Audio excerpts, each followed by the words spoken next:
I have been waiting 15 years to take this photo. I grew up on songs in French. We have a very famous singer called Johnny Hallyday called Monument Valley. And I've always, I used to look a lot of John Ford's movie talking about Monument Valley.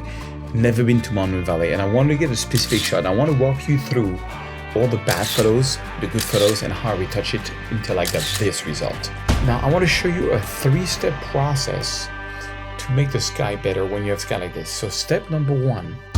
So this is the first night I arrived, and I didn't know this, but Monument Valley, actually the sun rises, the sun sets behind you. And so you can see the shadow. Basically, this is the east side, and so it's really boring. So I stayed all the way until I could get the blue hour, and it was just even more boring. So I said, okay, I got up at 5 in the morning because I really want to get it. So I got up before the sun rises. And also, I wanted to apply what John Ford says, which is this. Remember this. When the horizon's at the bottom, it's interesting.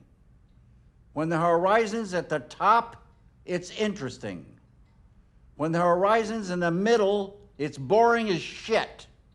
And so I wanted to follow John Ford's idea, which is to be first at the bottom. And what I really wanted is I wanted the sun to be half in and half out. Okay.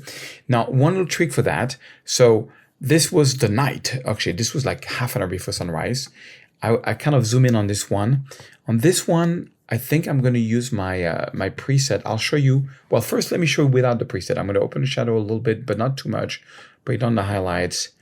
I'm going to do my black point. Now, when you do a photo like this, which is a silhouette, you have to make sure you hold on the Option key and you move the black slider until you see this. When you see that blue, that means that pixel is 100% black, and then maybe a bit of this. Now, the white balance is kind of off, and I really wanted to be on the mitten. This is the mitten. It looks like a little mitten. So I'm going to go 4x5. And I don't know if you know this, but if you press X on Lightroom, you can go from basically landscape to portrait. So I'm going to go portrait, rule of third, and I'm going to X center this, but then the white balance is completely off. So I'm going to go to, let's try daylight on this one. Maybe, I want to add a bit more blue and a bit more magenta. Yes. And a bit more contrast. So I kind of like that, but I wanted something stronger. So I went back wide angle. I wanted the horizon to be at the top, like just John Ford said. And then finally, I got this one.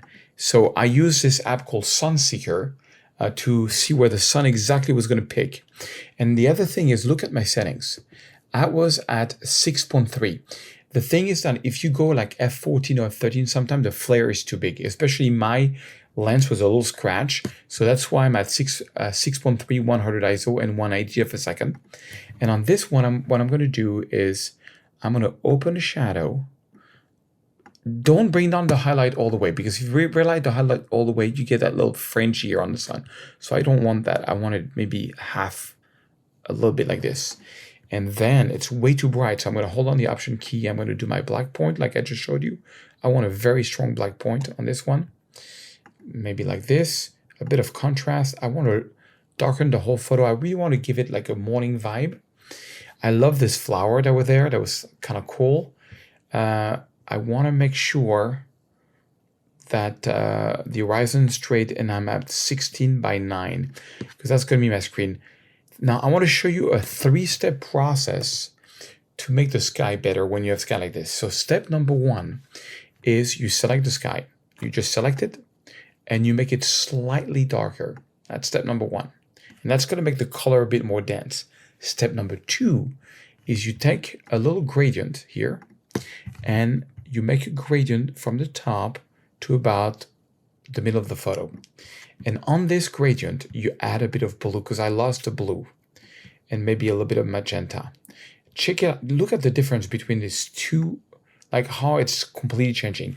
And step number 3, this one is a little hard, is you're going to take a radial gradient, and you're going to make a gradient where the sun is rising all the way here, maybe here in the middle.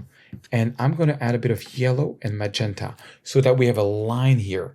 But the thing is that that linear gradient is now over the mittens. I only want it on the sky. So that's a little trick. On this one, it's not such a big deal, but on many photos, it is a big deal. You press 3 dots, intersect mask with sky. When you do that, 3 dots, intersect mask with sky, what it does is that it's going to go behind on the horizon. So let's do that. And it's not going to be over the mittens, but only on the sky. So let's go and look at this. Before, after. It just made that line a bit better. Okay, on this one, I want to do a bit more dodge and burning.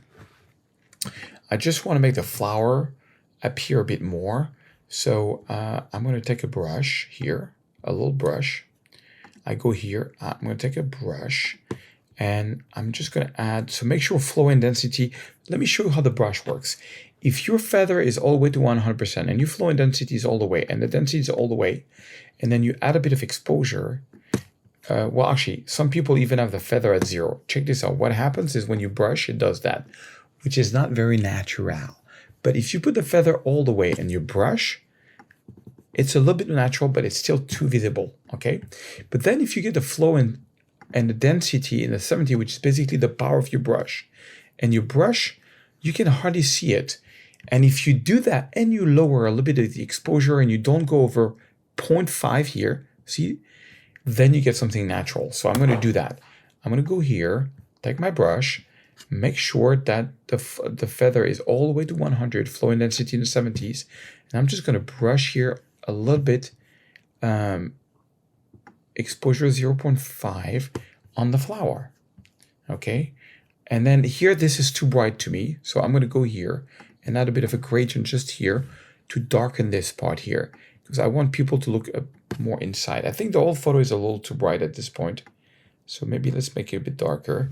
And that is the photo I've been dreaming to get for 15 years. Now, just to show you that the moment passed, if I go here and I go on previews, so I copy and paste everything I've did here to this photo, you see the sun is getting higher here and you get a lot more flare. And it's just not as nice than the sun being like this, You know, I really like that little bing, you know. And so you really have to be on time. I use a different framing. And this is really a photo I've been dreaming to get for about 15 years. Now, let me tell you the story of Liesle Walsh. Liesle, her husband was very sick and she couldn't travel. And they used to work in a business of, you know, fixing cars in dealerships. And they couldn't do it because of the heat and because the husband was sick. So she did a whole program with me called the Institute of Photography of Serge Ramelli. And she ended up selling a photo on Fine Art America, on Etsy. She has on local galleries in Venice, Florida. And she won twice the Fine Art of America award. It totally changed her life. And she was able to provide her husband that was dying enough money to provide for her family through her art. If you want me to see your 4 best photos and see if I can help you become an award-winning photographer, book a call with my team. We've only have like 4, maybe 5 spots. We have a lot of people asking, but if you're really serious about being passionate, book a call. I'd love to see your work and see maybe if I can make you into an award-winning photographer. You know, I want to really help you get to where you want to be. There's nothing like leaving a legacy of photos that will stand the test of time. By the way, in this next video, I'm going to reveal you 3 secrets. That is how I got picked up by the mayor of Las Vegas to reshoot over 3,000 photos in Vegas. This is how I got picked up by 10 Hours Publishing and ended up doing 8 coffee table book. And this is how I got picked up by Yellow Corner. And my work is in 120 galleries around the world. Watch this video. It's going to change your life starting now.